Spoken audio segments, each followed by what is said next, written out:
Warning, the video you're about to watch contains mathematics at the level of differential calculus, also known as Calc 1. All material has an assumed prerequisite of pre-calculus and a full semester course in trigonometry. A thorough review of prerequisite topics can be found by searching the web. It's the system of equations. We must deal with them all at once. Always looking for solutions. Positive outlook overcomes. Hello, my name is Roy Simpson, professor of mathematics at Cosumnes River College in Sacramento, California. In this video, we're going to go beyond just the actual theorem and proof of the quotient rule. We are going to dive into actually using the quotient rule here and furthermore expanding our example set. So using the quotient rule, let's go ahead and see right before we start our first example, just to remind ourselves what the quotient rule is. If you have a quotient, f over g, and you're taking its derivative, that would be f prime g minus fg prime all over g squared. Just letting you know, order totally matters. If you do not write it that way, your answer will be wrong because it'll be of the opposite sign, as it should not be. So anyhow, find f prime of x and the second derivative of f at x equals 1. That's what this notation means. This means, I don't think I actually ever said that in my videos. Ha! Interesting. So let me take a moment to say this. When you're dealing with the Leibniz notation here, this notation means the derivative with respect to x, and then you would have something you're taking the derivative of. If you want to take, and by the way, we often just call it f prime. If you want to take the second derivative, that's noted this way. The second derivative with respect to x of, again, that function. Now, you might be wondering, why do you have that square on the x? Isn't it just okay to have the square on the d? And it's not really a square, it's a notation, but whatever. It's because as you go into Calc 3, you will take derivatives of functions of multiple variables. And when you do that, you might want to take, let's just pretend, the derivative with respect to x right after you took the derivative with respect to y. And maybe you want to take two derivatives with respect to y and then take one derivative with respect to x. So it can be very important to note it is very important actually to leave that what looks to be an exponent in the denominator. It's not an exponent, but it looks like it is. Finally, this subscript notation here just means take that second derivative and then evaluate it at 1. And some people will also ask, why didn't they just say this? Well, that's a very simple question to answer. Because if you write this, you're literally telling me, hey, I have a function evaluated at 1. Its value is, let's pretend, 18. What's its second derivative? Well, the first derivative of 18 is 0, right? So that's a problem. If you evaluate your function first, it becomes a constant, and a derivative of a constant will always be 0. So this is bad notation. You want to leave it like that. This says, don't plug anything in, just take two full derivatives, and then at the end, plug in 1. That's incredibly important. I don't know if I was clear about that earlier, but there you go. And they, by the way, give us our function f of x equals x squared over 1 plus 2x. So we need to find the first and second derivatives. Now again, they sort of are using the letter that I want to use. So I want to rename this h just because it helps with our conversation and learning. So let's find h prime and the second derivative of h evaluated at 1. So h prime, well, h is this quotient here, and we're about to take its derivative. So what we need to do is we need to label, sorry, I stutter a little bit. We need to label our numerators and denominators. So the numerator f is equal to x squared, so its derivative is 2x. And our denominator is 1 plus 2x, so its derivative is 2. Notice I'm kind of doing the same thing as I did with the product rule, which is writing out a table of values. It's just much easier to do that. And so the derivative of h, maybe I should write it that way, which is the derivative of top over bottom, derivative of numerator over denominator, is going to be f prime g minus f g prime all over g squared. It's all staring at you here to plug in. F prime, well, that's 2x. G is a quantity. Don't forget about your parentheses there. If you forget your parentheses, that's an algebra mistake, and that's full credit off. You can't have bad algebra.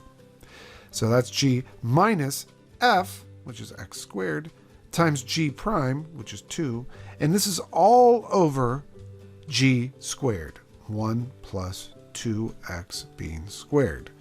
Do not leave it like this. Clean this up. Let's see, we have 4x squared minus 2x squared, so we have a 2x squared in the numerator, plus 2x, all over 1 plus 2x quantity squared. Let me just double check that I am correct here. So 4x squared minus 2x squared, that's a 2x squared, and then plus 2x. Now, often it is worthwhile to try to factor and see if things cancel, but you should note, just visually, that if you factored, you would get this, and nothing would cancel. And if I know that I'm going to use the quotient rule yet again, I want to leave it unfactored. Because if you factor this and try to use the quotient rule, you will be using a quotient rule with a product rule, and that ends up being kind of a nightmare. And that actually reminds me, if I don't have an example like that in my lecture notes here, I will make one up at the very end so that we have that, because you do want to see that style of example. It is kind of important. All right, so let's go. Actually, can we do that at this point? Yes, we can. Okay, so let's go ahead and take the second derivative. So again, we have the first derivative, we called it h, and now we want the second derivative here. So second derivative is equal to, well, I should probably leave some room here because we have a brand new function. We're not dealing with our old function anymore. We have a brand new function. So I'm going to call f bar, we use green again, as the numerator 2x squared plus 2x. Therefore, f bar prime is 4x to the first plus 2. And g bar, which is the denominator, is going to be, 1 plus 2x quantity squared. You officially do not know how to take the derivative of that. You can take derivatives of polynomials that do not have grouping symbols, but you can't take derivatives of polynomials right now that contain grouping symbols. So multiply this out. This is going to be 1 plus 4x plus 4x squared. Critical that you do that because then you can find out what g bar prime is. That's going to be 4 plus 8x. Again, you cannot take the derivative of anything containing a grouping symbol right now. Later on, we will be able to, but if you think about all the derivatives you only know how to take derivatives of polynomials. And by the way, polynomials in general form, and that means without parentheses. And you can take the derivative of e to the x. Those are the only two functions you can take derivatives of. And then the rules that you have right now would be the derivative. Actually, I'm just going to write it this way. The derivative of a sum or a difference is, again, the derivatives, the sum or difference of derivatives. And now we have, if you have a product of functions, it's f prime g plus fg prime. And if you have a quotient of functions, it's f prime g minus fg prime all over g squared. But you do not have anything that says, hey, what if I have parentheses? You don't have that. So we have to wait on that.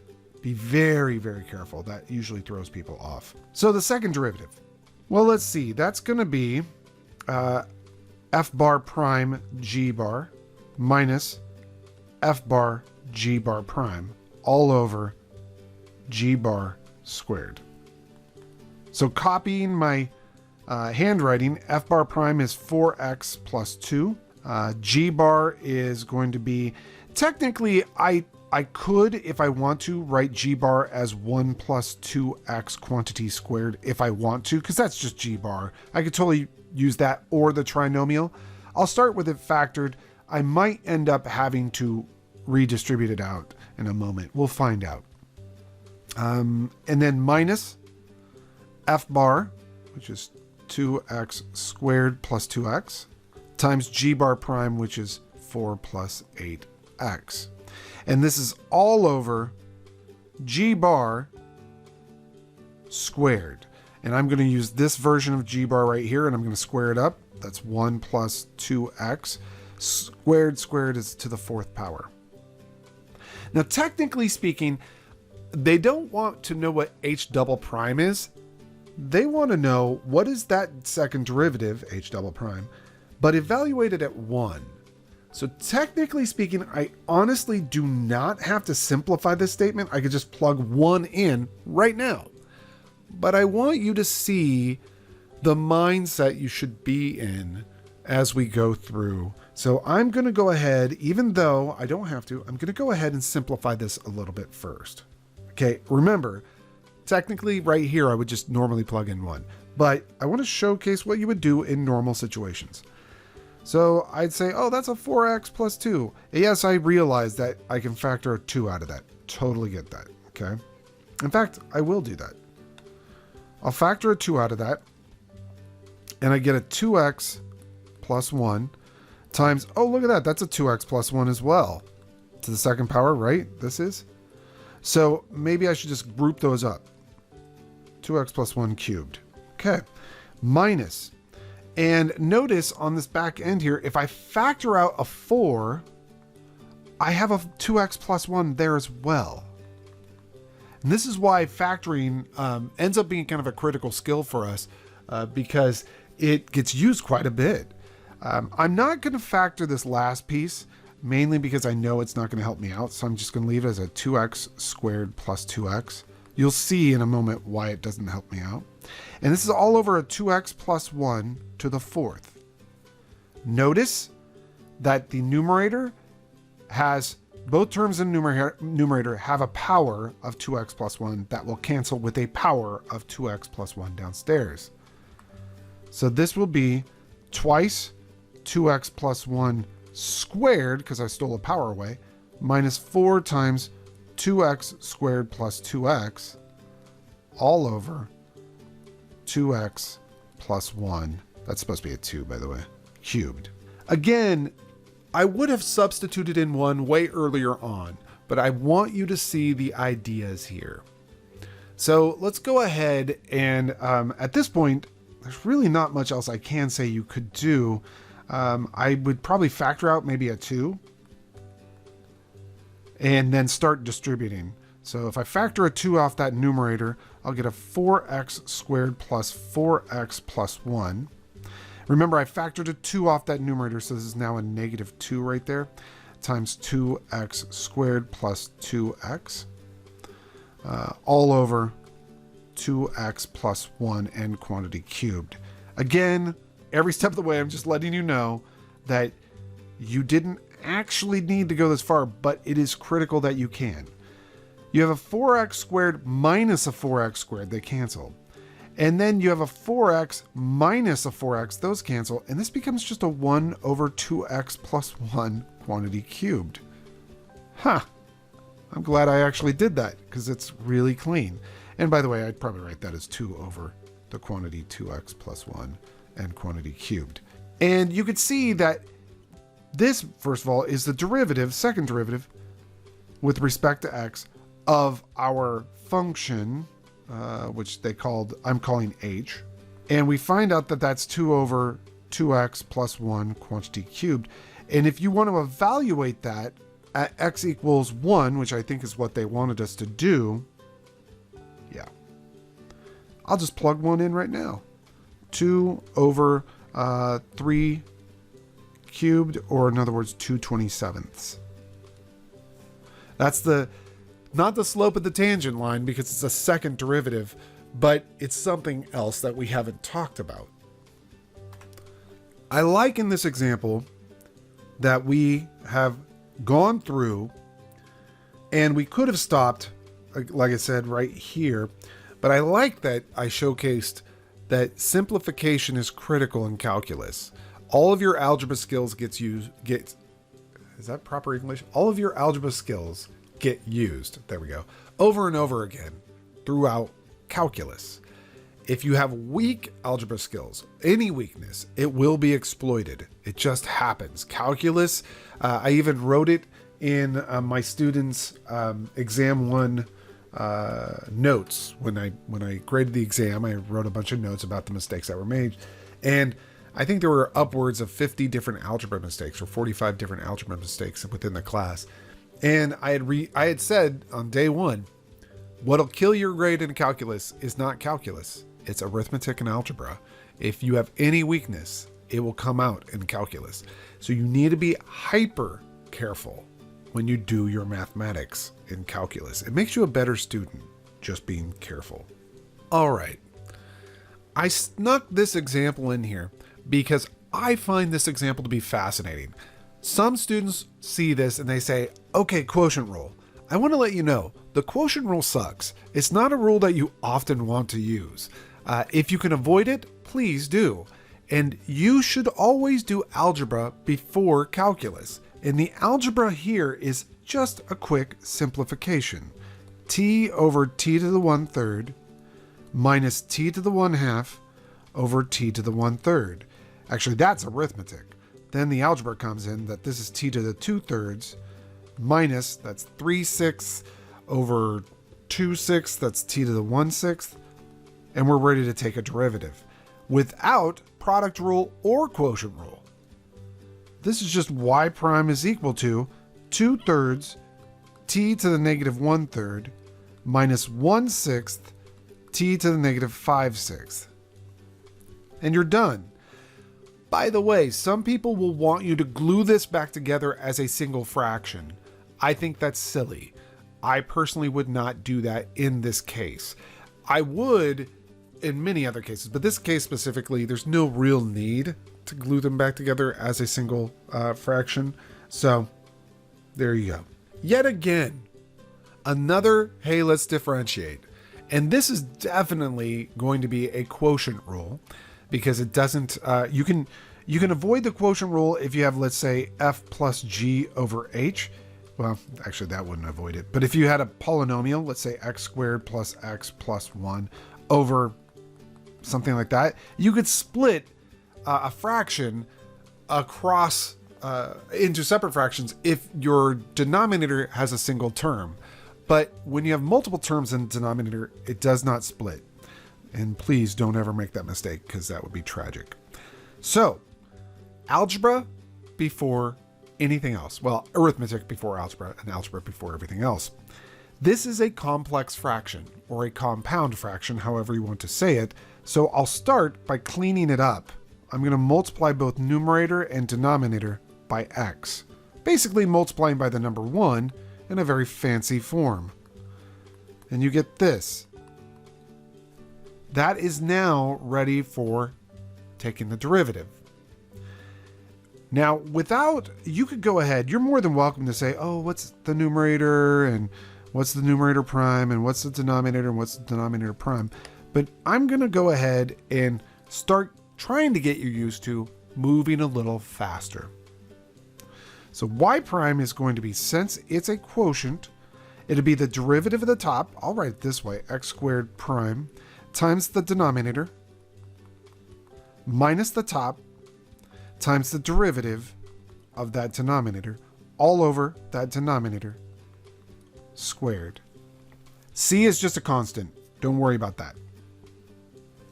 Now I'll go ahead and take the derivatives. That's a 2x times x squared plus c minus x squared times the derivative of x squared plus c is a 2x, actually. Because c is a constant, derivative of constant is 0. All over x squared plus c, quantity squared. Notice in the numerator, Both terms have a 2x in common, so I'll factor those out. I'm left with x squared plus c minus x squared, all over x squared plus c and quantity squared. And you can see those x squareds cancel beautifully. And your final answer for this derivative is 2 times c times x all over x squared plus c and quantity squared. And that is the derivative of that function. Actually not too terrible, right? Now, I have a feeling, actually I'm looking at my lecture notes in front of me, and I could see that I don't have a nested, it's not nested, I don't want to use that word. I don't have a product with a quotient rule. So let me make one up. Let's suppose that you were given, so here's an extra example. Let's suppose that you're given the function, and it's a quotient, x squared plus 1 e to the x over x minus 2. Okay. Nothing really super crazy, but still, there you have it. Now, what the heck would you do? Well, the derivative, if you're asked for it, is going to be the derivative of the numerator. Here's the numerator, x squared plus 1 times e to the x. I want to take that derivative and then multiply it by the denominator minus the numerator, x squared plus 1 e to the x, times the derivative of the denominator, times x minus 2 prime, all over that denominator squared. And here's where the complication begins. So notice that I'm not writing little separate like tables of f and f prime and g prime. I'm just immediately jumping into it's a derivative of the numerator times the denominator minus the numerator times the derivative of the denominator. And that's all over that denominator squared. Now when I start to look at the derivatives, let me give me a bigger fraction bar. I have something times x minus 2 minus x squared plus 1. Sorry, I was just looking to make sure I was writing everything correctly. Times e to the x. And then the derivative of x minus 2. Well, derivative of x is 1. Derivative of negative 2 is 0, so it's just times 1. All over x minus 2 quantity squared. But the derivative of this is a product. So you have a product rule here within your quotient rule. That is very, very common. So the derivative of that product is the derivative of the first object times the second plus the first object times the derivative of the second. I should use red for my derivative symbols there. There we go. Just makes it a little bit easier to see that they're not first powers. So this is why I was saying, like, oops, I didn't include that style of example. So let's go ahead and include it here. A little bit of extra math to go. The denominator has not changed. It's just x minus 2 squared. See, in this group, I have 2x e to the x, because the derivative of x squared plus 1 is just 2x, plus the quantity x squared plus 1. Derivative of e to the x is actually e to the x. And you have this x minus 2 minus x squared plus 1 e to the x. Now, you might be wondering, why isn't he factoring out that e to the x, or sorry, distributing that e to the x through to both these things right here? And the reason why I don't is because I know this first full term here has an e to the x I'm going to factor out. Watch it happen. So this is going to be e to the x times 2x plus x squared plus 1 times x minus 2 minus e to the x times x squared plus 1. And notice both terms in that numerator have an e to the x I can factor out. So I'm going to factor that off, and I'm left with, now I'm going to go ahead and multiply these first two polynomials together. I'll get an x cubed. Let's see, I get a 2x squared minus 2x squared, so those are gone. I get a single x minus 4x, so it's a negative 3x. And I'll get a negative 2. So hopefully I did that correctly. Let me see. 2x squared minus 2x squared. Great. The x's, I already had the x cubed done. The x's minus 4x plus x minus 3x. And then, okay, yeah, that's great. And then, oops, that's multiplied through it minus, and then remember this negative distributes to each of these terms. So minus x squared and a minus 1 all over x minus 2 quantity squared. So e to the x and collect like terms, x cubed minus x squared minus 3x minus 3. And this is all over x minus 2 quantity squared. And I'm just kind of giggling to myself because it's almost factorable. It's not, but it's almost factorable, but it's totally not. Okay. That's as good as it gets. I mean, you could, I suppose, try synthetic division on that, but it's not going to really work out. So that's pretty good. That's a good example. I'm glad that I kind of remembered that last second. Sorry about that. Now, the last example in this video, and then we'll have a synthesis video at the very next video here, is just actually kind of almost in a synthesis idea here, where you're kind of blending together ideas. So the curve is called, that curve, y equals x over 1 plus x squared, is called a serpentine curve. Find the equation of the tangent line to this curve at the given point. Okay, so this is just a tangent line problem. Whenever you read a problem and you get a little bit confused, like, oh, what do I need to do? Just highlight the stuff you need. Tangent line, I need a line. And what do you need for a line? You need a point and a slope. That's all you need for the equation of a line. And they gave me a point, 3,3/10. And the slope, well, that would be the derivative evaluated at that 3. So all I really need here is the derivative evaluated at 3. So that idea that I'm talking about here is to be able to kind of synthesize all your previous material and blend it into a single problem. Very, very important. So let's go ahead and find the derivative of that function. Y prime is equal to the derivative of the numerator times the denominator minus the numerator times the derivative of the denominator. And I said I would use red there. I'm sorry about that. All over that denominator squared.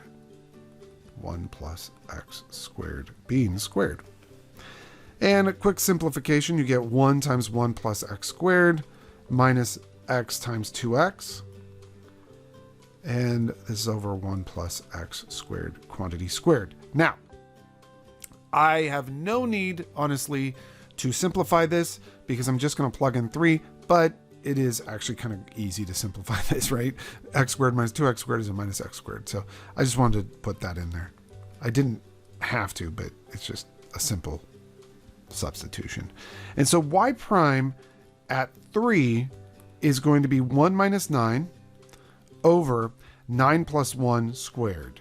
Now let me double check my mathematics here, because I'd really hate to be wrong and then for it to be super obvious when we go to graph this. This, by the way, will reduce. 4 goes into both 108, negative 2/25. Yep. So the equation of the line will be y minus 3/10 is equal to the slope times x minus the x value of 3. And I might as well just see what this is. It's negative 2/25 x plus 6/25. I have to actually do it this way, plus 3/10, because I can't do the mathematics that quickly. Common denominator is 50. So y is equal to negative 2/25 x. Let's see, we have 12/50 plus another 15. 12 plus 15 is 27. And let's cross our fingers that that's absolutely right, because I tend to make little arithmetic mistakes here and there, but nothing major. All right, so we're going to use Desmos to graph the curve and the tangent line on the same screen. So the curve was y equals x divided by, what was it, 1 plus x squared? There's our serpentine curve right there. And we think the tangent line at x equals 3 is y is equal to a negative 2 over 25x plus 27/50ths. Oh, thank goodness. It kind of does look like it's right. Okay. You just know that when you're doing something for Johnny Public, right, you know that there's that risk of it going terribly wrong. But there we go. That is the tangent line of the serpentine curve at the point 3,3/10. Nice. Beautiful stuff there. And that does it for this lecture video. The last one on this topic will be synthesizing all the information into one cohesive piece. It's the system of equations. We must deal with them all at once. Always looking for solutions. Positive outlook overcomes obstacles getting in our way. Cause affects more than we can sometimes see. Things for what they are and work together until you feel at peace. Just listen close. Don't talk too much that isn't kosher. You may really hurt inside. It doesn't justify you to speak too loud and cry.